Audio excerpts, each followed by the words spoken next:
In today's day and age, ADHD is often labeled as a learning disability, because that one kid who keeps talking whilst he should be listening surely can't be picking up on learning essentials the same way as his normal peers, right? In today's day and age, a learning disability is most of the time synonymous with not being able to be successful in life, since in order to get a good job, you need a degree which showcases your abilities. A person with ADHD simply has a completely different brain with different functions than a person without ADHD. But why? Where did ADHD actually come from, and is it really a disorder? Perhaps no disorder is more prevalent and misdiagnosed today than attention deficit hyperactivity disorder, or ADHD. Children with ADHD are a little bit different. The origin of the condition might be evolutionary. Yes, she was very fidgety, couldn't sit still. We've lived in hunting-gathering worlds, and we've lived in agricultural worlds. There may be a whole range of things that we can do to manage ADHD. It may be behavioral therapy, counseling may be recommended. Welcome to Artem Hook's presenting ADHD by ADHD. If it's your first time here and you're someone with ADHD, why don't you consider subscribing? If you're not sure you have ADHD, check out my video on how to identify it. Back to the point.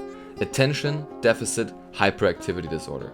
That's what ADHD stands for if you didn't know yet. But what exactly is a disorder anyway? According to the definition, a disorder is generally speaking a disruption of the systematic functioning of something. In other words, scholars believe that our brain is not functioning the way it's supposed to. In the early 20th century, ADHD was thought to be a byproduct of drinking when pregnant, a theory that was soon debunked, luckily, since the parents of a child with ADHD were found to most frequently also have ADHD. But if ADHD is really a sickness or a disorder, it's pretty widespread, seeing as estimates range from about 340 to 500 million people in the world having ADHD. Since ADHD is so widespread, where did it come from? Well, according to Thom Hartmann, humans with ADHD have inherited the genetics from their ancestors, the hunters and gatherers. Let's go back a few 10,000 years. Back then, we were a handful of humans living on this big blue planet. There's different estimates suggesting that we were only a few million souls. These few million souls were scattered all across the world in small groups, generally known as hunters and farmers. Now before I start, if you want the truth, please be sure you're able to handle the truth. Now, why are we, the people with ADHD, hunters? Well, for one, hunters had to be in constant control of their environment, since something like a bear or a lion could dart out of a bush within milliseconds trying to make the hunter its dinner. In turn, the hunter's brain learned to recognize every little twig snap or leaf movement. Come with me if you want to live. This is the reason for people with ADHD suffering under constant distractions. A few thousand years ago, those distractions could have saved our lives, whereas now, they have outgrown their time.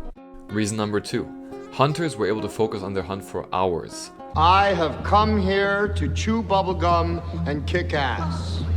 And I'm all out of bubblegum. In order to provide for the whole camp, hunters had to invest a lot of time into their hunt, which required lots of long focus, especially in seasons like the winter, where there wasn't much food to be found. This correlates with the fact that people with ADHD are able to hyperfocus on things that spark our interest for hours. Reason number 3. Hunters had to be able to make very fast decisions since the hunt required this of him. Hunters had to be flexible and quickly switch up their strategy when, for instance, coming under attack from a bear. Where most people would just freeze up, the hunter's brain was able to make lightning-fast decisions, ensuring his survival. People with ADHD are notorious for having this ability. We make lots of unguided, impulsive decisions, not overthinking the long-term implications, like ordering a pizza or saying stupid shit that doesn't sound as funny out loud as it did in our heads.